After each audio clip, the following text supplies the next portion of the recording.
Hi, my name is Vivian. My Chinese name is Hong Ziting, and my number is 12. Today, I'm going to introduce the life of Martin Luther King Jr. Dr. Martin Luther King Jr. was an American Christian preacher, humanitarian, and activist who is best known for his role in the African American civil rights movement of the 1950s to 1960s. Dr. King, who was inspired by his faith, Mahatma Gandhi, is considered one of history's greatest champions of nonviolence. In 1957, Dr. King and other activists founded the Southern Christian Leadership Conference. The group was created to harness the morality and organized power of black churches to conduct nonviolent protests in the service of civil rights reform. The most famous movements, including Montgomery bus boycott in 1955, March on Washington in 1963, Selma voting rights movement in 1965, Chicago open housing movement in 1966, Poor People's Campaign in 1968. Today, I will focus on Montgomery bus boycott and March on Washington. In March 1955, Claudette Colvin, a 15-year-old black schoolgirl in Montgomery, refused to give up her bus seat to a white man in violation of Jim Crow laws, local laws in the southern United States that enforce racial segregation.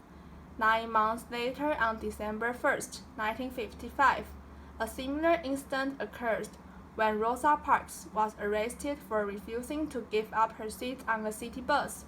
The two incidents led to the Montgomery bus boycott, which was urged and planned by Nixon and led by King. The boycott lasted for 385 days, and the situation became so tense that King's house was bombed.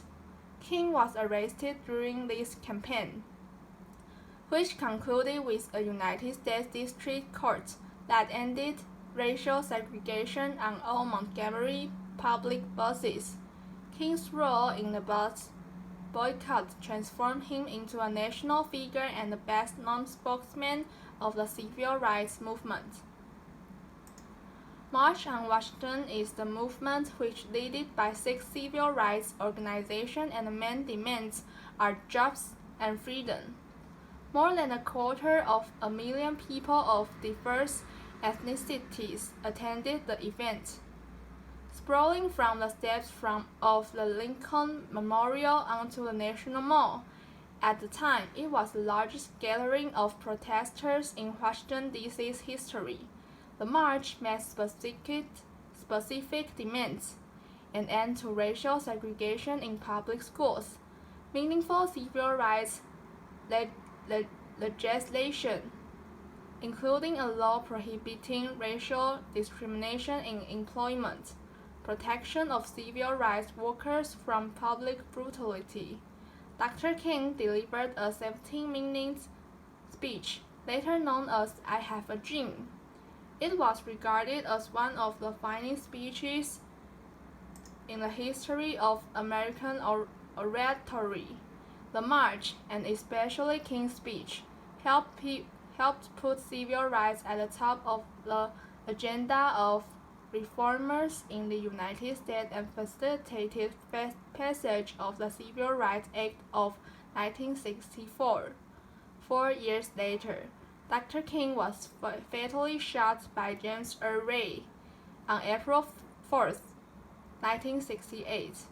Beginning in 1971, cities such as St. Louis and states established annual holidays to honor King.